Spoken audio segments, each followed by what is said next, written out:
Young age में erection की problem नहीं है बेसिकली।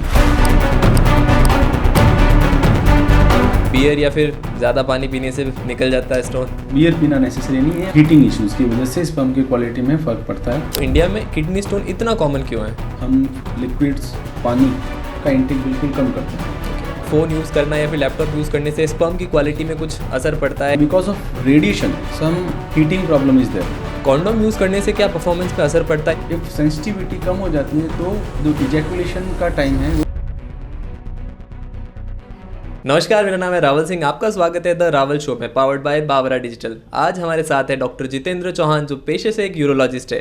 आज हम जानने वाले हैं यूरोलॉजी से रिलेटेड बहुत सारे मिथ जो लोगों के दिमाग में हैं, और इसी के साथ जानने वाले हैं मॉडर्न ट्रीटमेंट्स के बारे में। नमस्कार सर, कैसे हैं आप? I am good. Okay, how are you? मैं एकदम बढ़िया हूँ सर। अच्छा लग रहा है आपके साथ इस पॉडकास्ट में आकर। मैं जानना चाहूँगा, थोड़ा सा आप अपने बारे में हमारी ऑडियंस को बताएं।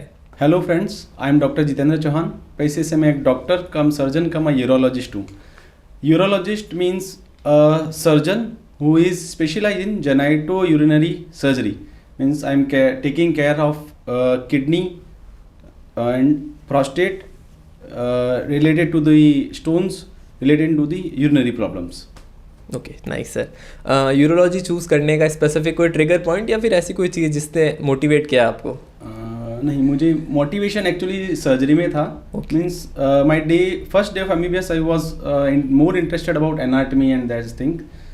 सो मुझे सर्जिकल पार्ट में ज़्यादा इंटरेस्ट था, and during my residentship I was diverted more about urinary part and then kidney related issues.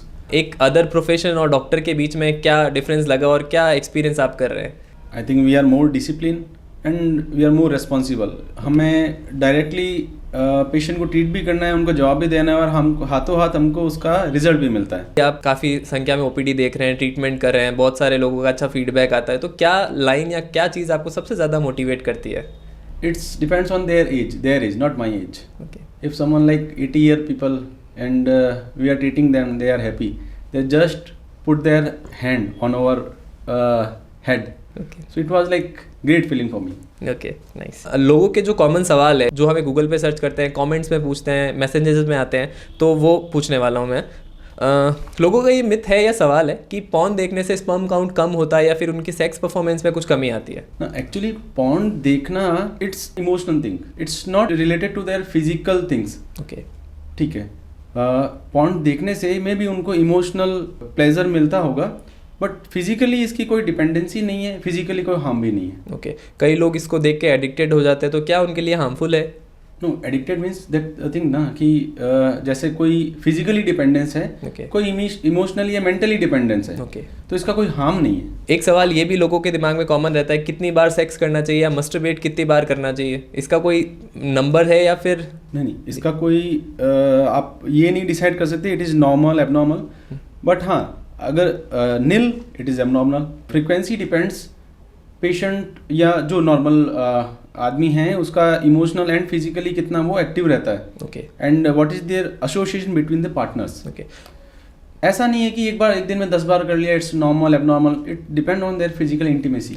ऐसा कोई OPD में आपके केस आया या फिर कोई स्टोरी बताना चाहेंगे? There are many stories, but हाँ, एक्चुअली में जो डेफिनेशन है हमारे साइंस में, वो भी विद द टाइम चेंज हुई है। ओके, पहले ऐसा होता था कि बोलते थे कि that's one topic, premature ejaculation, जी। कि हाँ 1 मिनट या 30 सेकेंड्स ऐसा टाइम जोन डिसाइड था बुक्स में। जी, now books has changed. Now the definition is कि 2 पार्टनर है, दोनों का प्लेजर जो है वो फुलफिल होता है। Okay, If it is in 10 seconds, then also it is normal. If it goes to 1 minute, then also is normal. Okay, So the main thing is their pleasure. It's not time dependent. Okay, Same thing if अगर उनको ऐसा होता है कि हाँ दिन में वो 2 बार 3 बार कर पाते हैं, it's normal for them, it's good. Okay, Nothing abnormal in them. But हाँ, वो चीज़ है कि अगर महीनों बीत गए और they are not physically related, तो वो एक एबनॉर्मल थिंग्स होती है, but it is also not physical abnormal thing. Young age में इरेक्शन की प्रॉब्लम काफ़ी कॉमन देखने को आ रही है, तो इसका कोई स्पेसिफिक रीज़न स्ट्रेस है या फिर कुछ और हार्मफुल चीज़ें? यंग एज में इरेक्शन की प्रॉब्लम नहीं है बेसिकली। ओके, होती है, but they are comparing with somebody else. Okay, में भी जैसे कि पॉर्न देखते हैं या कुछ वीडियोस देखते हैं, वो एडिटेड हो सकती है, वो रिप्लाई या एक साइकिल में हो सकती है कि वो घंटों तक चलता है। Okay. तो वो उसको सोच के खुद को नॉर्मलाइज नहीं महसूस करते, okay and it is completely not good thing, and it is not normal. Okay they every person they have their own time. Okay erection होता है, अब उसको आप ये नहीं कंपेयर कर सकते कि हाँ 1 घंटे तक चलेगा, 2 घंटे तक चलेगा। Usually 1 minute, 2 minute, 3 minute, 5 minute, it's a good time. कई लोगों के दिमाग में ये भी सवाल होता है कि फ़ोन यूज़ करना या फिर लैपटॉप यूज़ करने से स्पर्म की क्वालिटी में कुछ असर पड़ता है, या फिर ये भी एक मिथ है? इसको मिथ नहीं कह सकते, इसको आप ऐसे रिलेट कर सकते हो कि because of radiation some heating problem is there. Okay so जो अभी साइंस में रिसर्च या जो भी रेडिएशन या उससे रिलेटेड चीज़ें हैं वो बेसिकली हीट से है। ओके वाई देर जो testis are not inside the body, okay because they wants और our nature is like that कि बॉडी से 1-2 टेम्परेचर उनको कम चाहिए, इसलिए वो स्क्रॉटल बैग में है, ना कि बॉडी के इनसाइड। ओके हीटिंग की वजह से, टेम्परेचर ज़्यादा होने की वजह से स्पर्म की क्वालिटी क्वांटिटी प्रभावित होती है। ओके सो मोबाइल, लैपटॉप, इनके हीटिंग इश्यूज की वजह से प्रॉब्लम हो सकती है, but not because the radiation means कि हाँ पास में है, ज़्यादा यूज़ कर रहे हो, उसकी वजह से प्रॉब्लम नहीं है। तो जो अगर आप पॉस्चर लैपटॉप यूज़ करने का बता सकते हैं, तो कोई नेगेटिव या कोई गलत पॉस्चर है जिसको यूज़ करना अवॉइड करना चाहिए? हाँ, बेसिकली आप बिल्कुल जस्ट लैप पे उसके ऊपर ही ज़्यादा देर नहीं रखें तो it is better. Okay nice. और फ़ोन के बारे में अगर कुछ कहना चाहेंगे? हाँ, उससे आपका स्ट्रेस इंड्यूस हो सकता है, but not because of radiation. Okay. Condom use करने से क्या परफॉर्मेंस पे असर पड़ता है या फिर इसकी आदत पड़ सकती है? एक्चुअली कॉन्डोम हम initial treatment of premature ejaculation में प्रिस्क्राइब करते हैं। वो उनके लिए कि जिससे उसका सेंसिटिविटी कम हो जाती है। ओके इफ़ सेंसिटिविटी कम हो जाती है तो जो इजैकुलेशन का टाइम है वो बढ़ जाता है। सही है। तो आप प्रीफर कर सकते हो कि कॉन्डोम का ये यूज़ है। ओके। मार्केट में आज के टाइम में बहुत सारे स्प्रे आ गए, तो क्या ये सही है या गलत है? आप सही गलत नहीं कह सकते, उससे सेम थिंग है कि डिसेंसिटाइजेशन हो जाता है। ओके तो डिसेंसिटाइज होने से जो आपका टाइम ड्यूरेशन है प्लेजर तक पहुंचने का वो बढ़ जाता है। ओके। जब प्लेजर होगा आप पीक पे पहुंचोगे तो इजैकुलेट होगा। इसका कोई नुकसान है, साइड इफेक्ट? बेसिकली ये है कि आप डिसेंसिटाइज हो जाएगा। Okay. तो उस पर अगर कुछ आपको पेन है, इंजरी है, उसकी भी सेंसेशन प्रोपोर्शनली कम हो जाएगी। ओके। आज के टाइम में शादी से पहले स्पर्म का टेस्ट करवाना अवॉइड किया जाता है, लोग इसे अभी भी टैबू मानते हैं, जबकि फॉरेन कंट्रीज में ऐसा किया जाता है कि शादी से पहले ये सारे टेस्ट के अंदर स्पर्म टेस्ट भी इंक्लूड होता है। तो इसका क्या रीज़न है और क्या करवाना चाहिए? पेशेंट्स का कुछ डिजीज़ है, लाइक जैसे कहते हैं ना टेस्टिस डेवलप नहीं हुआ या फिर टेस्टिस स्क्रॉटम में नहीं आया, जिसको हम मेडिकल भाषा में कहते हैं अनडिसेंडेड टेस्टिस। ओके। या टेस्टिस की साइज छोटी है, ठीक है, मेडिकली हम उनको कह सकते हैं कि उनको स्पर्म टेस्ट करवाना चाहिए, क्योंकि अगर उनका एजियोस्पर्मिया यानी कि स्पर्म न बनने की ऐसा कुछ डिजीज़ हो और उनको ये चीज़ पहले से पता हो तो शादी के टाइम पे वो इसको क्लियर आउट कर सकते हैं। ऐसा नहीं हो कि ये चीज़ बाद में पता चले और उसकी वजह से उनको शादी के बाद में इशूज़ क्रिएट हो। तो ऐसे कौन कौन से टेस्ट है जो आप रिकमेंड करवाना चाहेंगे?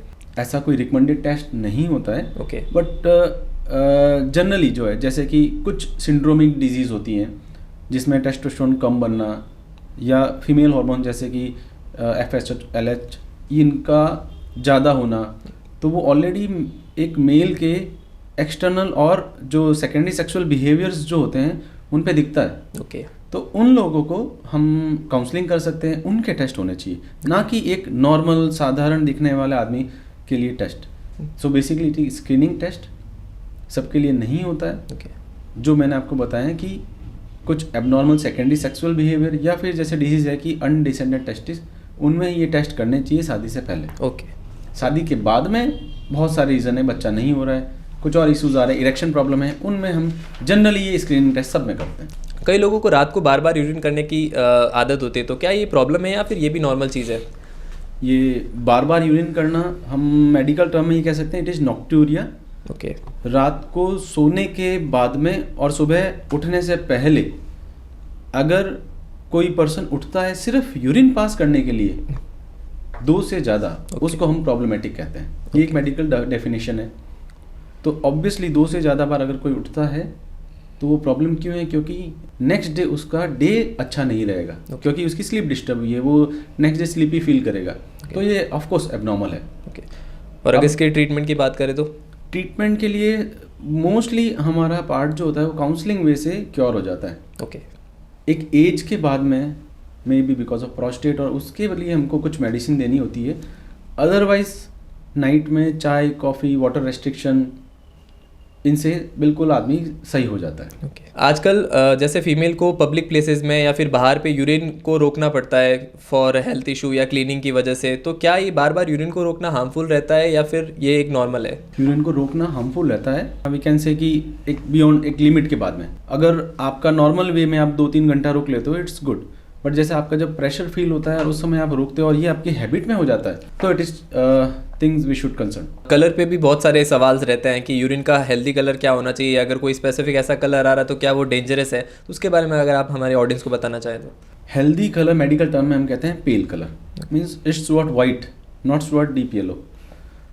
अब एबनॉर्मल थिंग्स क्या होता है, हिमेचूरिया यानी कि लाल कलर, ब्लड जैसा कलर, वो डेफिनेटली वही एबनॉर्मल थिंग है।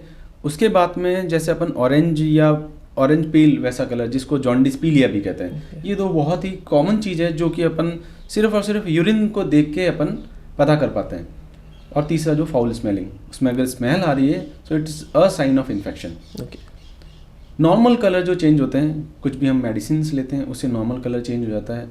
आपका डिहाइड्रेशन है तो उसकी वजह से यूरिन कंसनट्रेट होकर येलो हो जाता है, या नॉर्मली जैसे अपन चुकंदर खाते हैं ओके। तो उस समय हमारा यूरिन थोड़ा सा लाल कलर जैसा होता है, इट्स नॉर्मल थिंग्स। ओके। तो जब भी आपको यूरिन में कलर का चेंजेस आए तो first thing you should do, drink plenty of water and fruits.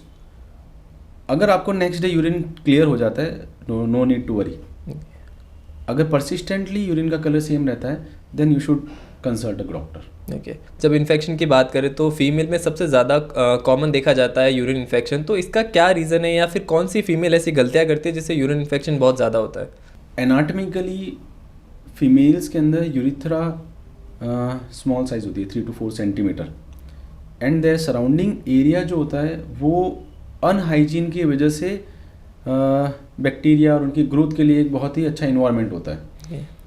तो फर्स्ट थिंग जो होता है कि उनकी प्रॉपर हाइजीन नहीं रह पाती, इसीलिए सराउंडिंग स्किन से यूरिन ट्रैक्ट में इन्फेक्शन जाता है। Okay. So they have to maintain their hygiene. Okay. Most probably 80 to 90% उसी से रिजॉल्व हो जाता है। ओके। जब एक एज के बाद में देखा जाता है कॉमन की ओल्ड एज के बाद में यूरिन लीकेज प्रॉब्लम रहती है, तो इसका स्पेसिफिक कोई रीज़न या फिर इससे कैसे बचा जा सकता है? एक एज के बाद में, यानी कि आप साधारण तौर पे मेनोपॉज Okay. के बाद में फीमेल्स में हार्मोनल इश्यूज होते हैं, उसकी वजह से यूरिथ्रा पेरिनियल स्किन ड्राई हो जाती है, स्कैरिंग, उसमें जो नमी या जो स्किन पे रहनी चाहिए नॉर्मल म्यूकोजा की वो नहीं रहती है। उससे उनका जो हेल्दी रीजनरेशन ऑफ स्किन और वो भी नहीं रहता है, जो इम्यूनिटी नॉर्मल स्किन की होती है वो भी नहीं रहती है। तो उसकी वजह से यूटीआई के चांसेस ज़्यादा होते हैं। उसकी वजह से यूरिन होल्डिंग की कैपेसिटी जो होती है मसल्स वीकनेस की वजह से, जैसे कि प्रेगनेंसी के इश्यूज़ की वजह से उनका पेल्विक फ्लोर मसल्स होती है वो थोड़ी सी लैक्स हो जाती है। अच्छा, इनसे बचाव के लिए उनको प्रॉपर मसल स्ट्रेंथनिंग एक्सरसाइजेस करनी चाहिए। Okay. First and most reason यही है, एक्सरसाइज से हम ऑलमोस्ट 90 to 100% अपना यूरिनरी इनकॉन्टिनेंस जो चीज़ है उसको क्लियर कर पाते हैं। इसको मेडिकल टर्म में हम कीगल एक्सरसाइज भी बोलते हैं। ओके। तो ऐसा कुछ इसका कोई एडवांस ट्रीटमेंट आया जिससे अपन ट्रीट करके भी इसको सही कर सकते हैं?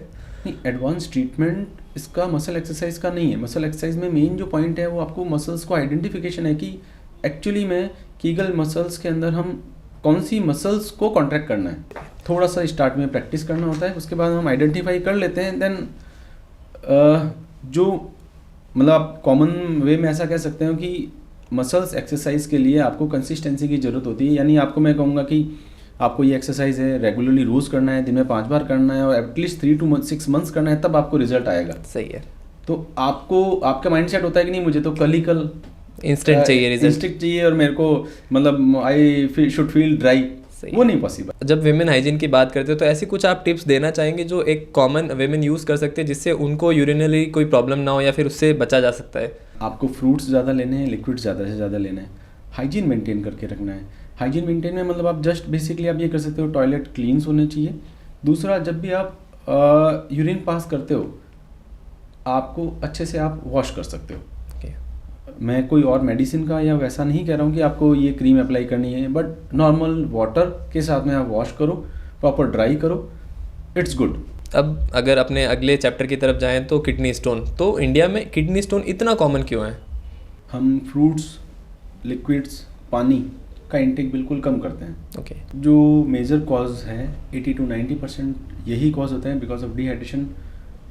कुछ कॉज है जो फैमिलियल होते हैं, जेनेटिक्स बेस होते हैं, इन्वायरमेंट बेस होते हैं, उनको अगर छोड़ दो तो आप बेसिकली सारे रिजॉल्विंग फैक्टर्स जो हैं वो आपकी लाइफस्टाइल चेंजेस की वजह से ट्रीट हो सकते हैं। Okay. Cold drink, energy drink या फिर सोडा का रेगुलर कंजप्शन क्या किडनी पे असर डालता है या फिर यूरिन सिस्टम पे भी कुछ इफेक्ट पड़ता है उसका? हाँ, basically these are all salt and sweets, okay. The both are harmful. Okay. Hindi में ऐसा ही बोलते हैं ना कि भाई दो जो चीज़ है वो अवॉइड करनी है because this both are white poison या पाउडर पॉइजन जैसे कहते हैं। बॉडी पे इसका इफेक्ट क्या होता है कि दोनों का जो है वो पावर कंसनट्रेटिंग सॉल्ट होता है जो वाटर को या लिक्विड को अपने आप को अंदर बनाए रखता है। ओके। यानी कि जैसे सॉल्ट है तो इट एब्जॉर्ब वाटर, जैसे नमी सोखता है। ओके। तो बेसिकली ये है कि वो जो बॉडी सेल्स में भी जाता है तो भी बॉडी सेल्स के अंदर कंसंट्रेशन ज़्यादा बनाए रखता है। तो सॉल्ट की वजह से ही हाइपरटेंशन होता है, सॉल्ट की वजह से जैसे किडनी डैमेज होता है, और उसी से जो बॉडी का बायोकेमिस्ट्री चेंज होता है, स्टोन फॉर्मेशन बढ़ता है। ओके। आज के टाइम में इंडिया में क्या बोलते हैं कि हर एक दूसरा आदमी अपने आप को डॉक्टर समझता है, एडवाइस देता है। तो कई लोग बोलते हैं कि आप बियर का कंजप्शन रेगुलर कर लीजिए, स्टोन निकल जाएगा, या ज़्यादा से ज़्यादा पानी पीजिए, या फिर अभी तो कुछ ऐसी वीडियोस भी वायरल हुई है जहाँ पे मंत्र से या फिर कुछ ऐसे झाड़ा फूक से भी स्टोन निकल जाता है और हाथ में दिखाते कि स्टोन आ गया। तो उनके बारे में कुछ कहना चाहिए? आते हैं पेशेंट्स हमारे पास में आते हैं जी। और कुछ अच्छे पेशेंट्स भी होते हैं। I can give examples. Okay. जो मेरे जिनकी फैमिली मेरे से बहुत टाइम से, मैं भी 10 ईयर से जुड़ी हुई है, उन्होंने कहा कि भाई डॉक्टर साहब मेरे को एक एक्सरे करवाना है। क्यों कि नहीं, मुझे पता है मेरे को स्टोन है, मैं आज एक्सरे करवाऊंगा और फिर मैं जो भी बाबा के उनके पास जाऊंगा और फिर वापस आके एक्सरे करवाऊंगा। तो मुझे 2-3 दिन का टाइम देना है, फिर मैं वापस आऊँगा। ओके। तो वो आया भी है और साथ में एक वो क्या कहते हैं ना, एक बॉटल में एक स्टोन भी लेके आया है। ओके। और साथ में उसने ये भी बताया कि सर मुझे, जिसने भी ये स्टोन जहाँ पे भी गया है उसने ये भी बोला है कि अगर मैं वापस एक्सरे या सोनोग्राफी करवाऊंगा तो मेरी बॉडी को हार्म हो जाएगा, तो एटलीस्ट 3 to 6 मंथ्स आपको ये वाली जांच नहीं करानी है। Okay. That is they used to tell them. Okay. पर मुझे पता है मेरे को वापस एक्सरे कराना है। सही है। तो वो सेम एक्सरे वापस रिपीट कराता है। जो स्टोन पहले एक्सरे में था वही बाद में भी होता है, और उसके हाथ में भी कुछ सैंपल होता है जो कि सो कॉल्ड उसने, वो कहते हैं ना, मुंह से खींच के निकाला या मन से निकाला, वो भी होता है। सही है। So these are all myths. Okay. But education की बात करें तो समझ में आता है कि जो एजुकेट नहीं है वो इस चीज़ को वो करते हैं, लेकिन आजकल देखा जा रहा है कुछ एजुकेशन पर्सन भी ये सारी चीज़ें करते हैं। आपके पास ओपीडी में आते होंगे केस? एग्जैक्टली आते हैं। मैं उनको, देखो आप एक्चुअली क्या होता है, दे आर बाइज्ड। ओके। और मैं भी उनको ज़्यादा समझा नहीं सकता because they have pre occupied thing in mind. Okay. सिर्फ एक ही चीज़ बोलता हूँ, आपको कुछ नहीं करना है, आप जस्ट एक एक्सरे सोनोग्राफी अभी कराओ, फिर आप जाओ और फिर वापस कराना। बिकॉज एक्सरे सोनोग्राफी से, जस्ट एक एक्सरे से और एक सोनोग्राफी से आपके बॉडी को कोई हार्म नहीं होगा। ओके। बट आपको एक बिलीफ जो है उस पर वो एक आपको हो जाएगा कि इट इज़ राइट और रॉन्ग। कभी कभी आपको भी लगता होगा कि तो बियॉन्ड द साइंस जाके कुछ कर रहे हैं, मतलब एक होता है ना, क्योंकि आपने 10 से 15 साल एक डॉक्टर अपनी स्टडीज़ को देखता है, इतना प्रैक्टिस करता है, उसके बाद में ऐसे केसेस आता है तो एक थोड़ा फील भी तो होता होगा कि यार ये तो गलत चीज़ हो रही है बट लोग नहीं समझ रहे हैं। एक्चुअली इसके एग्जाम्पल बहुत सारे हैं, बट आप एक डेमोक्रेसी में किसी को फोर्स नहीं कर सकते। ट्रू। हाँ, बस आप समझा सकते हो कि इसका आपको कैसे आपको आइडेंटिफाई करना है। सही है। तो आजकल साइंस डेवलप हुई है, आपके पास इन्वेस्टिगेशंस के लिए भी चीज़ें हैं। जैसे आप अगर ऐसा देखो कि आयुर्वेद है इंडिया का, मतलब जो साइंस बेसिक है वो आयुर्वेद है। हाँ, मैं भी मानता हूँ उसको, क्योंकि बचपन से हम लोग घर में भी सेम चीज़ सीखते हैं, बेटा ये खा लो, ये अच्छा है, ये बुरा इसमें, और बहुत सारी अच्छी चीज़ें हैं, ऐसा नहीं है। सही है। मेडिकल कॉलेज आयुर्वेद के हैं, उसमें भी ग्रेजुएशन पोस्ट ग्रेजुएशन होती है। अब वहाँ पे भी इन्वेस्टिगेशंस को यूज़ किया जाता है।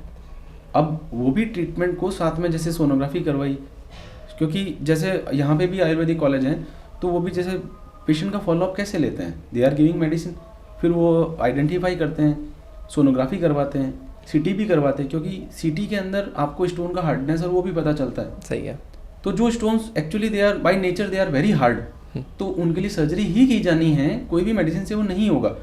तो वो रेफर भी करते हैं, मतलब बिकॉज दे आर, वो आयुर्वेद के साथ साथ में साइंस को भी फॉलो करते हैं। सही है। इंडिया का जो बेसिक नेचर जो है ना कि आपको मिक्स ग्रो करना है, सही है। तो वो उसका ट्रीटमेंट देते हैं स्टोन का। अगर उनसे नहीं रिजॉल्व हो रहा है या वो उस स्टेज पे है कि हाँ इसकी किडनी डैमेज हो रही है, तो वो रेफर करते हैं कि आप जाइए सर्जरी करवाइए। सही है। तो ये होता है साइंस, सही है। और ये होता है डेवलपिंग इंडिया। आपको ऐसा नहीं कि कुछ फॉल्स बिलीफ हो गया या आप किसी को ऐसा बोल रहे हो कि नहीं तेरे को कोई भी जांच नहीं करवानी है, नहीं तो बॉडी खराब हो जाएगी, ऐसा नहीं होना चाहिए। सही है। You use to grow with science. Second सवाल पे आते हैं, बियर या फिर ज़्यादा पानी पीने से निकल जाता है स्टोन? इसका मैं आपको जस्ट एक एग्जांपल बोलता हूँ। आपको मैं ऐसा बोलूँगा कि एक स्टोन जो है बहुत छोटा सा है, और आपके बिल्कुल ये कहूँगा कि यूरेटर का लोअर मोस्ट पॉइंट पे आ चुका है, बस अब वो निकल जाएगा, जिसको हम फ्लूइड थेरेपी, फ्लश थेरेपी कहते हैं। तो आप थोड़ा सा एक्स्ट्रा वाटर एक्स्ट्रा इंटेक करना है। आपको बोलूँगा आप हाथों हाथ जाओ 3 लीटर पानी पी लो, हो गया पागल है क्या डॉक्टर, एक साथ में 3 लीटर बॉटल में पानी कैसे पीऊँगा, बट हाँ आप बियर पी लोगे। तो just it is diuretic effect. आप पानी पी लोगे तो भी सेम थिंग है, बियर पीना नेसेसरी नहीं है, वो तो है। आप बैठोगे साथ वाले को भी पिलाओगे। सही है। तो वो पीयर प्रेशर की वजह से लोग पी लेते हैं, बट लॉन्ग टर्म में इसका साइड इफेक्ट्स है। जो यूरिक एसिड स्टोन्स होते हैं वो उनकी बनने की जो प्रोबेबिलिटी होती है वो बढ़ जाती है। एक कंट्रोवर्शियल टॉपिक काफ़ी रहता है कि हाई प्रोटीन डाइट से या जिम सप्लीमेंट से किडनी पे असर पड़ता है। इवन आपका खुद का भी एक जिम है, हमें पता चला है, तो क्या बताना चाहेंगे इसके बारे में सर? बेसिकली आप पर डे आप अपनी बॉडी के हिसाब से 1 ग्राम प्रोटीन पर केजी बॉडी वेट के हिसाब से लिया जा सकता है, नॉट बियॉन्ड दैट। तो वो आपका टोटल जो आपका बॉडी वेट है और टोटल जो आप इंटेक कर रहे हैं उसके साथ में होना चाहिए, ना कि ओनली आप सप्लीमेंट लो। ओके। क्योंकि आप बैलेंस डाइट पे बिलीव करते हैं, प्रोटीन के साथ में आपको कुछ फैट्स, कुछ कार्बोहाइड्रेट, मिनरल्स, क्योंकि जो भी आपका सप्लीमेंट बनता है वो आपको बाय डिफ़ॉल्ट नेचर ने जो बनाया है उसको आप परिपूर्ति नहीं कर सकता, ऐसा बोल सकते हैं। ठीक है, प्रोटीन लेना है प्रोटीन ले सकते हैं, लेकिन आपको माइक्रो न्यूट्रिएंट्स की भी ज़रूरत है, तो आप उसको अवॉइड नहीं करें। ओके। फ्रूट्स लें तो उसमें सारे माइक्रो न्यूट्रिएंट्स आते हैं। जो भी सारे सप्लीमेंट्स होते हैं वो एक्चुअली में सारे फुलफिल नहीं कर पाते। मतलब इस पॉडकास्ट से ये समझ आया कि आधा अधूरा ज्ञान हमेशा नुकसान देता है जब तक आपको पूरी इन्फॉर्मेशन ना पता हो तो। एग्जैक्टली। ओके। मेल्स में 40 to 45 के बाद में कौन से प्रोस्टेट से रिलेटेड टेस्ट करवाने चाहिए ताकि उनकी आगे की लाइफ ईजी रहे? अगर आप हेल्दी हो 50-55 ईयर तक आपको कोई भी टेस्ट करवाने की नीड नहीं है। ओके। अगर आपको जैसे स्क्रीनिंग टेस्ट के बारे में बोला जाए, स्क्रीनिंग मतलब कि आपको कुछ भी नहीं, आप हेल्दी हैं फिर भी आपको कौन से टेस्ट करवाने चाहे, तो उसमें आफ्टर 50 एज के बाद में हम सीरम पीए से जो बोलते हैं कि प्रोस्टेट स्पेसिफिक एंजाइम्स और एंटीजेंस जो होते हैं वो, अगर आपको प्रोस्टेट कैंसर की संभावनाएं हैं उसको हम पहले से डायग्नोज कर सकते हैं, डिटेक्ट कर सकते हैं। अदरवाइज आपको प्रोस्टेट से रिलेटेड कोई भी टेस्ट की जरूरत नहीं है। सिम्टम्स अगर कुछ होते हैं तो उसके लिए आप आओ, उसके लिए फिर कोई भी एज हो, 30 एज हो, 40 एज हो, 50 एज हो, उसमें एक set of treatment, set of आपको डायग्नोस्टिक मेथड्स होते हैं वो हम करते हैं। प्रोस्टेट की जब बात आती है तो प्रॉब्लम से रिलेटेड जब भी दिमाग में आता है तो सीधा कैंसर आता है, तो वो उसको क्यों कनेक्ट किया जाता है? ये पेशेंट कैसे समझ सकता है कि प्रोस्टेट नॉर्मल प्रॉब्लम भी हो सकता है, हर कॉज कैंसर का रीज़न नहीं हो सकता? एग्जैक्टली, बहुत अच्छा क्वेश्चन है कि हर कोई जो आपका कॉज है कैंसर से रिलेटेड नहीं होता है। प्रोस्टेट कैंसर जो है उसकी एज के साथ में प्रोबेबिलिटी बढ़ती है, ना कि यंग एज यानी 30, 40, 50 है, ऐसा नहीं है। इसीलिए जो मैंने आपको बताया स्क्रीनिंग टेस्ट भी हम 50 ईयर एज के बाद में ही करते हैं। प्रोस्टेट के सिम्टम्स जो होते हैं बेसिकली हर ह्यूमन मैन को आएगा, क्योंकि ये एक बॉडी का पार्ट है, हिंदी में जैसे पॉरस ग्रंथि कहते हैं। तो after the age of 40 year, 50 year, 60 year science और सिम्टम्स जो होते हैं उसके आएंगे ही आएंगे, बट ऐसा नहीं है कि सबको ट्रीटमेंट की आवश्यकता है। ओके। उसमें से आप ये मान सकते हैं कि ऑलमोस्ट 50 to 80% को हम सिर्फ और सिर्फ काउंसलिंग पार्ट से, लाइफस्टाइल चेंजेस से, बिहेवियरल चेंजेस से उसको ट्रीट किया जा सकता है। ओके। तो ये बहुत बड़ा मिथ है, और आपस में एक जैसे ओल्ड एज रिटायरमेंट के बाद में लोगों का ग्रुप बन जाता है, चाहे मेल हो चाहे फीमेल हो, और उसको इग्नोर करते हैं। हाँ ओल्ड एज है, प्रॉब्लम होगी, ऐसा नहीं होना है। उनको डरना नहीं है कि हाँ मैं डॉक्टर के पास जाऊंगा, मेरे को मेडिसिन स्टार्ट कर देंगे, वो लाइफ लॉन्ग चलेगी, ऐसा नहीं है। मे बी आपकी लाइफस्टाइल चेंजेस या बिहेवियर चेंजेस से आपका जो भी अभी सिम्टम है जिसको आप मान रहे हो कि बिकॉज ऑफ एज ये हो रहा है, वो ट्रीट हो जाए। इनफर्टिलिटी की बात करें तो मेल्स का कितना % रोल रहता है, क्योंकि जनरली देखा जाता है कि हर बार फीमेल को ही ब्लेम किया जाता है कि इस इशू की वजह से नहीं हो रहा है। 50-50% ओके, बोथ आर इक्वल। 50-50% ही तो बड़ा Exactly. नंबर है। ओके, बड़ा नंबर है। जी, बताना चाहेंगे इसके बारे में कुछ? एक कपल का जो रेशियो है कि कपल एक्चुअली जो infertility disease for couple not for individual, okay तो कपल में जो प्रोबेबिलिटी होती है वो 50-50% है। ओके, जितना कॉज मेल का हो सकता है उतना कॉज फीमेल का हो। आपकी ओपीडी में सबसे ज़्यादा मेल इनफर्टिलिटी में क्या प्रॉब्लम्स आती है?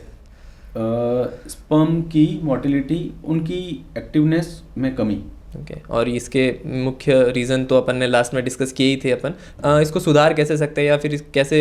सेम थिंग जो मैंने बोला अभी का इतना कॉमन होने का कारण ये है stressful life, environmental and lifestyle changes. Okay, ऐसा कोई स्पेसिफिक एज है जिसमें स्पर्म क्वालिटी या फिर सबसे अच्छा होता है, उस टाइम प्रेगनेंसी कंसीव करते हैं तो हेल्दी बेबी होता है? एक्चुअली ऐसा नहीं है, बट मेनली जो एक्टिव एज होता है यानी कि आप 25 to 35 ईयर, ये इट्स गुड एज। ओके, क्योंकि अभी मॉडर्नाइज में लेट शादी करते हैं, Exactly, 35 exactly. इवन 40 तक करते हैं, तो उस टाइम प्रेगनेंसी में इश्यूज आने के चांसेस ज़्यादा होते हैं। ओके, सही है। टाइट अंडरवेयर पहनना, जीन्स पहनना, बाइक्स का चलाना या हॉर्स राइडिंग, इन सब की वजह से भी स्पर्म में इशू आते हैं? नहीं, सेम थिंग जो मैंने आपको पहले बताया कि हीटिंग इश्यूज़ की वजह से स्पर्म की क्वालिटी में फ़र्क पड़ता है, अदरवाइज का कोई रोल नहीं। जब स्पर्म क्वालिटी लो होती है तो कई सारे हॉस्पिटल रिकमेंड करते हैं आईवीएफ, तो क्या हर बार आईवीएफ की तरफ जाना सही है या फिर हेल्दी लाइफस्टाइल को अपन? नहीं, हर हॉस्पिटल आईवीएफ के लिए नहीं बोलता है। ओके, कुछ कारण होते हैं जहाँ पे आपका नॉर्मल कॉमन मेथड से नहीं ट्रीट हो पाता है, तभी हम आईवीएफ के लिए सजेस्ट करते हैं। ओके, इसके अलावा कोई ऑडियंस को आप मैसेज देना चाहेंगे आपकी साइड से जो चीज़ों को फॉलो करके वो अपनी हेल्दी लाइफस्टाइल जी सकते हैं? मेरा मैसेज यही है कि आपको मिथ्स में बिलीव करने से पहले 2 बार आपको सोचना चाहिए। बहुत सारे रीजंस होते हैं, आप डॉक्टर के पास जाने से घबराएं नहीं, और ये भी नहीं सोचना है कि मेरे को मैं जाऊंगा मेडिसिन स्टार्ट हो जाएगी या वो कोई आपको बीमारी बता देगा। जस्ट आपको जाना है, हेल्दी डिस्कशन करना है, क्या पता आपका स्ट्रेस फैक्टर है वो दूर हो जाए, दिमाग में बहुत सारी जो गूगल रिलेटेड थिंग है जो आपने सर्च करी हो प्री ऑक्यूपाइड माइंड से, वो क्लियर हो जाए। So be strong and be healthy. Okay, बहुत बहुत धन्यवाद सर आपका, और ये पॉडकास्ट हमारे ऑडियंस के लिए काफ़ी हेल्पफुल रहेगा और काफ़ी कुछ सीखने को मिलेगा। उम्मीद है आप ऐसे ही लोगों की सेवा करें और निरंतर आगे बढ़ें, हमारी आशाएं, हमारी सारी उम्मीद आपसे है। धन्यवाद।